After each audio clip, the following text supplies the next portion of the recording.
Previously on Popping Collars. Especially when you find yourself on a Romanov family cruise. Right. There's a lot of weirdness, and there's a horse on a...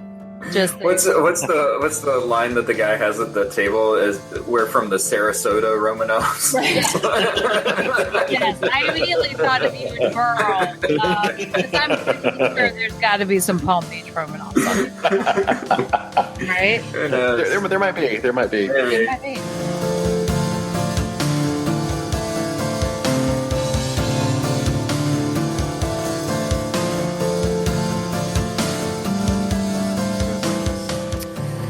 Welcome to Popping Collars, the podcast that lives at the intersection of religion and pop culture. My name is Greg Knight. I am the Director of Children and Youth Ministries at the Church of Bethesda by the Sea in Palm Beach, Florida. With me are my co-hosts, Liz Easton. Liz, where are you, and what are you up to these days? Hey, Greg. I am the canon to the ordinary for the Diocese of Nebraska.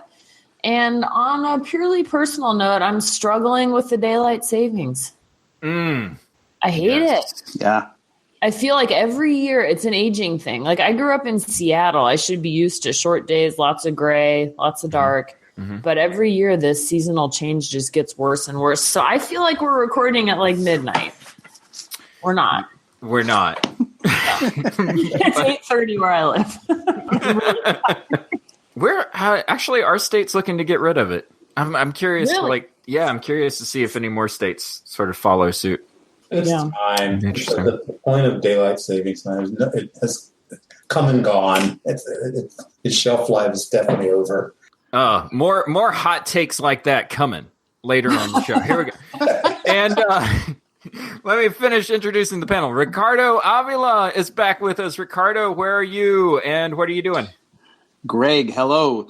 I am the rector at St. Luke's Episcopal Church in Los Gatos, California, where here it is 6:42 p.m., if I'm allowed to actually timestamp our podcast recording. And it has been dark for 45 minutes, and it is strange. Yeah. It does feel like it's 10 p.m. But no, I'm doing well. The Mondays, we record on Mondays, sorry.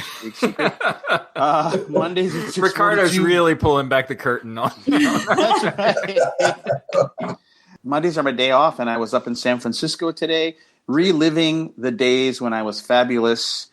And we have a special returning guest with us, Kevin Matthews. Kevin, tell us where you are and what you do. All right. I am in Greensboro, North Carolina, and I am the campus and young adult missioner for the Diocese of North Carolina in Greensboro at St. Mary's House, where one Greg Knight used to be a member. So thank you, Kevin, for coming on the show. This is episode 95 of Popping Collars, and our topic today is pop culture across generations. We've got a special treat this time, guys. We have, depending on how you define it, either 3 or 4 generations represented on this podcast, ranging from the post-baby boomer generation called Generation Jones, as in keeping up with the Joneses, through the highly valued in religious circles, especially millennials. What stands out to me about that span of time is that it coincides with the advent of television, the creation of rock and roll, punk, hip-hop music, and the technological sophistication of cinema. And therefore, even if we aren't all touched by the same media, we can all claim to have been affected in some way by mass media. I have a question for the panel to get us started, though, and it's kind of a big one, but I think it will clearly delineate where we're each coming from. What is the most consequential cultural moment that you would say defined your generation? And Kevin, I hate it for you, but we usually ask our guests to kick us off. So, so do you have a moment to offer us? All right. Well, first, that means that I have to own up to being the Generation Jones person in this panel. That's a term that I didn't even know existed all that long ago. I still thought I was a baby boomer. Most people define it for us as the Kennedy assassination. By far, because everybody does literally know, including myself. I was 7.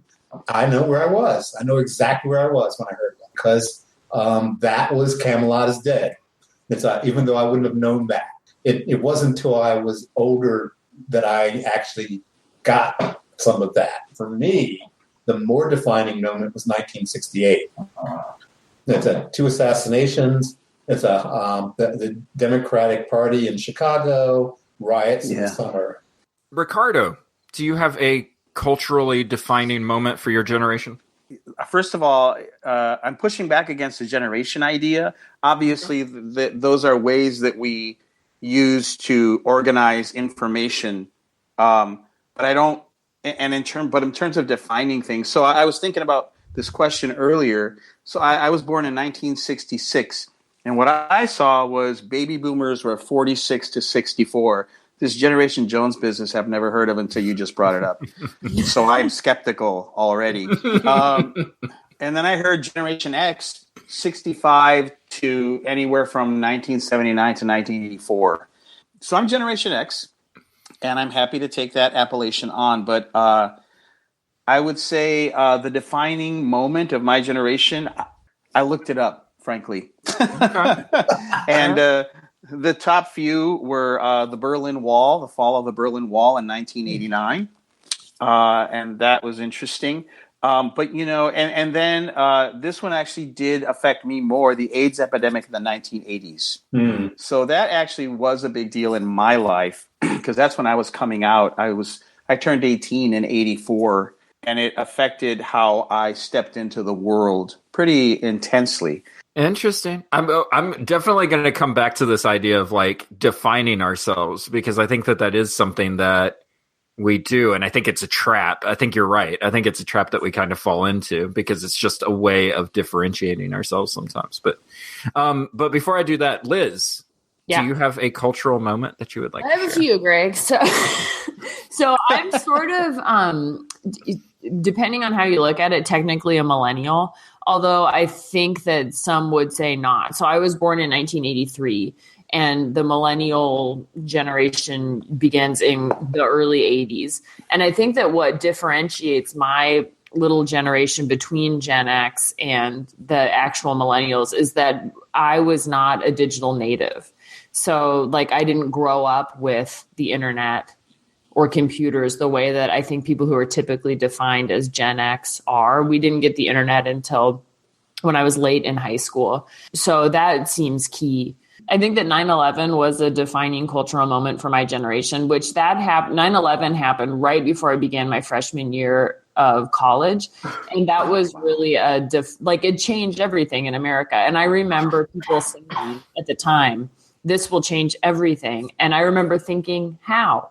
I don't know. I don't see that. And, as it turns out, I think that was basically true. One thing that is true of our panel, we may not be, we'll get into the whole generation thing and like whether or not those are arbitrary markers or not. But one thing that is true is that we were all born in different decades. So Liz is 80s, Ricardo, you're 60s, Kevin's 50s. I was a 70s kid. I feel like we've all kind of marked the things by sort of tragic circumstances that have happened, because that was one of mine was probably the Challenger explosion. And the reason is because there's something about how that first major tragedy that you consume as a child kind of traumatizes you moving forward, I think.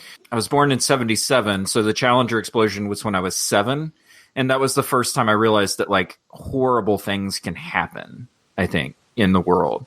And so that became, and it happened on television. I mean, I guess that's the other thing is that horribly, you could watch it on a loop. Like, they would show replays of this horrible incident over and over again. And I think that kind of, that makes an imprint on you also. Because I think that's true of the 9/11 day, especially, like how that tragedy was just on a loop, and we saw it over and over and over again, and we're traumatized by it over and over and over again. I wonder if we're just trying to, by using generational labels, we're just trying to say broad things about people as inarticulately as possible, if that makes sense. Yeah, I'm skeptical of generational theory to an extent. I have found it helpful in some parts of my ministry from time to time, particularly around like fundraising is a great example. I think that we can see how, broadly speaking, different generations give money in different ways. So you talk about giving money. That's just an example.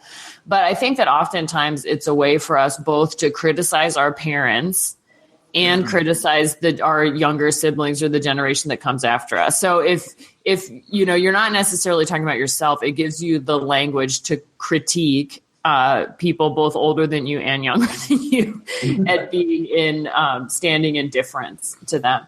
And since we're all individuals, like there are definitely parts of the millennial narrative that don't resonate with me at all, or with my friends. So it's hard for me when I hear some of that stuff. I will also say that working with younger folks, there are times when those generational theories come up and I can point at them and see a trend. So it's probably both and. I mean, there is something experiential. As much as we can push back against those labels, there is something about the fact that you experienced 1968, Kevin, and I didn't. And so that informs who you are as a person, right?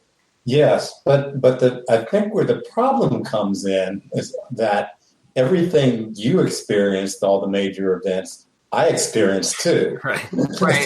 And there's a collectiveness about that, and one we missed, by the way, that I would also say was a defining moment was Watergate. That's when I was, and that's when I was coming of age. I was 18 when Nixon resigned. So, and I can remember watching the Watergate hearings every day at work. Yeah. So for me, I think at least when we use the generational labels to talk about cultural things, what we're usually talking about is white middle class. Right. Because, I'm the son of immigrants who came from Mexico in the 50s, and I was raised in the Midwest. And, I was 16, 17 or whatever when The Breakfast Club and all that stuff came out. So that's sort of my demographic time, the John Hughes movies. But I didn't relate to that. I was like, that must be some high school that I don't go to. I could relate to some of the stuff, like the interaction, like there's the jock and there's the, princess or whatever it was. It's more than a broad brushstroke. I think it's actually a defining thing that actually leaves out the larger portion of the population. So it feels like we're living in a time where so many articles and so many, I can't tell you how many articles I read seemingly on a weekly basis, which start with the headline of how do you get millennials to X, or millennials are doing this to have ruined something. Yeah, millennials have killed International House of Pancakes. What are we gonna do? Something. It's just this kind of it's a thing that's out there. Like I remember the local news at some point. It was like, are millennials the reason that Dunkin' Donuts is changing its name or something? It's just like really obnoxious, weird stuff. But it feels like there's so much more kind of trying to figure out either this generation or generations in general. Here are the reasons millennials aren't going to your church, X, Y, Z, top 10 list or something like that. And it's like, why is there this desire to write about this stuff or to explore this stuff or to try to figure this out in a way that maybe it doesn't seem like we were trying to do that with previous generations? I don't know. But it does feel like a thing. I read those articles, and they're mostly garbage. They're garbage because they're these one size fits all sort of descriptions of millennials or any other generation. That's the thing you need to do is you need to do traditional worship, because they're all fascinated by traditional worship. Well, no. Some of them are fascinated by traditional worship. Right. Most of them wouldn't touch it with a 10-foot pole. But there are enough of them out there that you have churches out there that have got a group of millennials like you come into that traditional church. So that's the proof that they all want it. I just think that those attempts to generalize, and I think, Ricardo, you're right, it's still mostly aimed at white middle class people. When you hear or read those stories, it's never about how do I get Black millennials into my church. It's never about how to get Hispanic millennials. You might see one about how to get gay millennials into your church. It's and you'll see the word welcome in every third sentence. But every third word. But otherwise, they don't care. Because what they're really saying is we want to get their money back into our church. Well, that's what I was going to say, that I'm curious that I would guess that the baby boomers were the first generation that people, particularly advertisers, started paying attention to generations for. So prior to that, we can't name quite as many strata of generations. And that was because in the baby boomers, there was this huge group of teenagers who were consumers. Mm-hmm. So at the end of the day, it comes down to marketing and it comes down to money. And sadly, as you just mentioned, Kevin, I think that's true for the church too. I wonder if all of those articles that are coming out about, how to reach millennials and get them to come to church doesn't speak more to the church than it does to millennials and the desperation that the church feels. And I would say that some of that desperation is because maybe just as a culture, having nothing to do with millennials necessarily, we've reached a point where we're probably not going to have the great church of the future. It's all in the past. And we're at this tipping point where people have gotten so secular, or religion is just one of many options, really. And so this is kind of we've got to get the young people because otherwise the church will be gone in 25 years because they're not going to come. And how do we do it? And so there's this desperation, and I understand it, but I don't like it when it feels like here's what you have to do and here's what will work, because that's again older people trying to act young or know what the young people want. And that if we just gave them the perfect formula, they'd be flocking to our church. When I don't know, I think it's just a cultural change that we maybe have to accept. That doesn't mean we're going to sit down and wait to die as a church, but we're going to be Jesus in the world as we've always been, with a mind to let's love one another and try to reach those people who wouldn't necessarily come through our doors, not from desperation, but from the same old thing of we think we have a message to offer that anyone of any generation can hear and be inspired by. What will change and already has changed and is passing is the cultural expectations about what church is in our community, in this idea of civic religion, which passed a long time ago. And I think that one thing that we can learn from, or I guess hope for or look to in a younger generation, which you just mentioned, Ricardo, was this idea that there are lots of options. There are lots of ways to find meaning. So I would imagine that a person finding the church today, whatever age they are looking for a real thing. What you were saying, Kevin, about the traditional worship thing, and I totally agree, because I don't find myself there. Most of the time, whenever I see sort of the words traditional worship, I'm like, yeah, okay. I'll find something else to do. Thanks. I appreciate it. But the other side of the coin that can also not serve us well is chasing after sort of things that we think people are making meaning out of.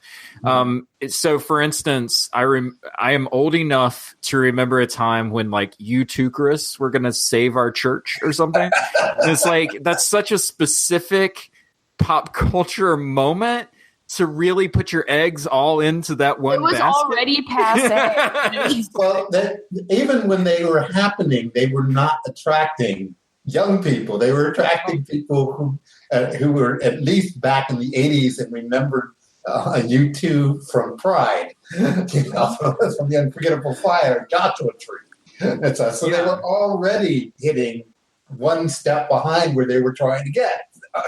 I think that's the thing, is that, we take our marketing cues from pop culture, but pop culture doesn't last long enough for the folks making decisions. Who can keep up with the news cycle today? And to think that your church can speak to sort of things the way that the culture can speak to things in the moment, week to week. Like this podcast comes out every other week, and it feels like we're barely keeping up with the popular culture most of the time. I think about worship and Episcopalians aren't going to like this, but I think the beautiful worship done well is important. So whatever that looks like, if it's beautiful and it's done well, it's probably going to be good. And other than that, I don't think that liturgy is the answer. And Episcopalians desperately want it to be. Yeah. And at least in our diocese, we have churches that are growing by leaps and bounds that still use Rite One. We have churches that are growing by leaps and bounds that use contemporary worship that is hard, barely hangs on to our liturgical structure. And what people are flocking to is the community and the integrity of the people that they meet there, and evidence that a person's life has been transformed by that community. It very rarely has to do with the words spoken in the liturgy. And one of my favorite things, sometimes I have the opportunity to work with churches that are growing so quickly that they need to add another worship service because their parking lot can't hold the people or the pews can't hold the people. And always there's a group, it's usually the vestry, who's like, okay, so let's try like putting up the big screen and we'll have coffee or, whatever it is. And it's like, you're ignoring the fact that your church, exactly as it is, grew this much. Like, just add another service. Like, just keep doing what you do well. Don't make up some weird thing that maybe a millennial will like. Yeah. Right. But, already you're doing it. The jumping the shark moment for me was I was in Long Beach. This is a couple of years ago. Pokemon Go was the big thing. You see people around in parking lots looking to kill the little things. And apparently they were making little Pokemon stations or at churches. The Pokemon makers made the church a site where you could go. And so I saw something in the Episcopal News Service like, take advantage of this. People are putting Pokemon people welcome, and they would have refreshments for them and flyers about the church. And I actually kind of fell for it. I was new. I was the interim rector, and I went so far as to print out an 11x17 thing you could print out that they gave you, print this out and put it up. And then I looked at it and I thought, I can't do this. I just can't do it. I don't know. It just felt depressing somehow.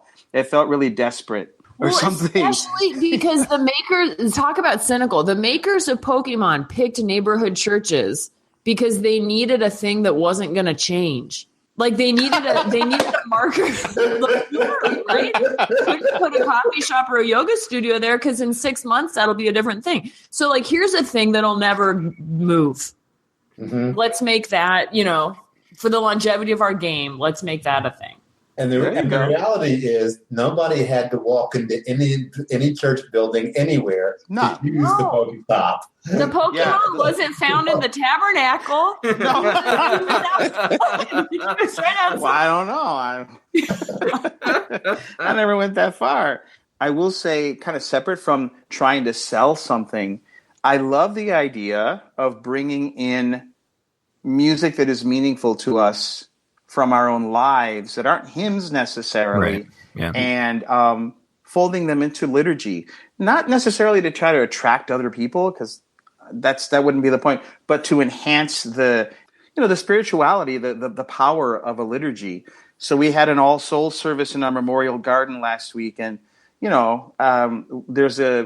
hired a guitarist who teaches lessons on our campus, and he played a Rosanne Cash song, which was beautiful. God is in the Roses, and it's about life and death. She wrote it after her dad died, Johnny Cash, and then he sang another song that was in the movie Inside Llewellyn Davis. Is that what it is? The Coen brothers with Oscar Isaac, and it was written by Marcus Mumford and Oscar Isaac, I think. Fare Thee Well, and it was a beautiful kind of lament and a goodbye, and it was music that you don't hear in church, but it's a new way of experiencing something like an All Souls service in a Memorial Garden.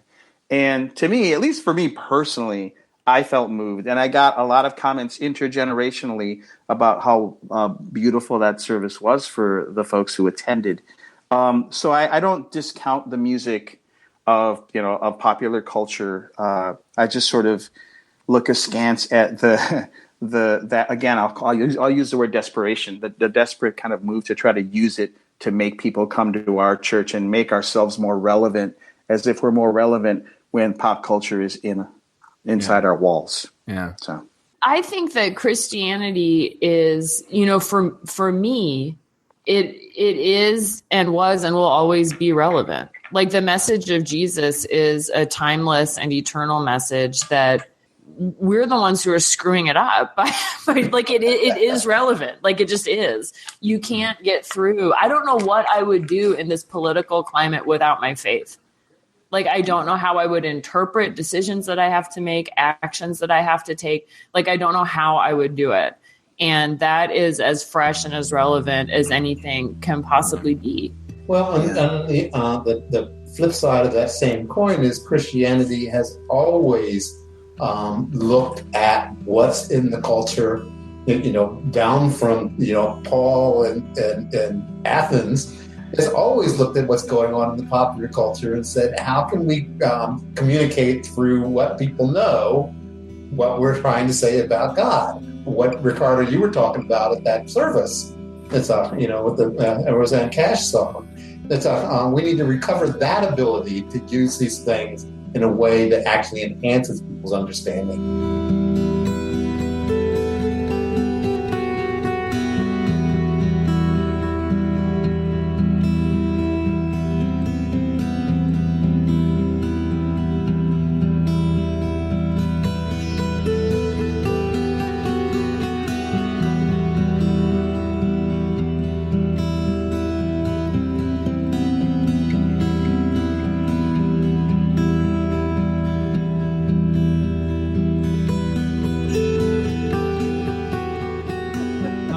We do have one last segment, though, which is our staff pick. Which, if you don't know what a staff pick is by now, you should. Yeah, we don't need to explain this anymore. Embarrassed. If this is your first time listening to Popping Collars, go back and listen to a previous episode to find out what a staff pick is. Ricardo, you have our staff pick this time. What have you got? I do, Greg. It's a book. Well, the book is called I'm Still Here, Black Dignity in a World Made for Whiteness. And it's by a woman named Austin Channing Brown. She works for nonprofit religious organizations, and she is straight up. I mean, the book is small. It's compulsive reading, and it's only like 180 pages. But she tells stories about where she's come up with kind of confronted racism among well-meaning people, and she parses out the particulars of why some of the behavior she's had to deal with is not okay. And when she explains it, it's so clear. If I would say it in a nutshell, I would say, I'm Still Here, Black Dignity in a World Made for Whiteness by Austin Channing Brown is really incisive and insightful. She is a Christian. She's worked for nonprofit religious faith organizations, and she's African American, and she's had to deal with racism in the most well-meaning environments that you can imagine. But with every well-meaning environment comes a sense, I think, that, we've got it right. We don't have much to learn. And if someone's going to try to teach me something, I'm going to put them in their place. And so her stories in this, it's really great. It's really compelling reading. Her stories are about how she wouldn't let herself get put in her place, I had a professor that I was a PA for who would basically put it that we have all been raised with the notion that you can know something about somebody by looking at them and looking at the color of their skin. And once you've been raised with that basic notion, yes, we're all racist at that point. It's, power differentials mean a lot in there, but we all are using race to define something as if you can know anything about anybody. Right. By the color of their skin. I want to make a side plug. The author has a website. I think it's Austin, like the city, Channing, like Channing Tatum, austinchanning.com. And there are resources there for how to talk about this. There are events and book signings and a blog. There's really a lot of helpful information, and I think some of it is faith-based. How do you deal with this in a faith organization? So there's some really valuable stuff that goes, not just the book, but with this. It says, join this community of reconcilers. And so she's trying to do something more than just point it out. She's trying to create change. It's a great book. You can find Popping Collars on the web at poppingcollarspodcast.com. You can find us on all the social media platforms. Just type in Popping Collars in the search bar. And if you don't know what social media is, don't worry about it. And of course, you can get our podcast in all of the usual podcasting apps, including Spotify now. So there's really no excuse for not subscribing to the show at this point. Finally, you can find our show and lots of other wonderful Episcopal podcasts on episcopalcafe.com. We love episcopalcafe.com. We know you will as well. Check them out for all your Episcopal news needs and beyond. How's that for some marketing to millennials right there? Yeah. Episcopal Cafe. Boy, that's a millennial site if I've ever heard of one. And with that is Popping Collars for this time. Thank you, Liz. Thank you, Ricardo. Thank you, Kevin, for coming on the show. We will see you next time. And Keep those collars popped. thanks, Liz. Pop, pop.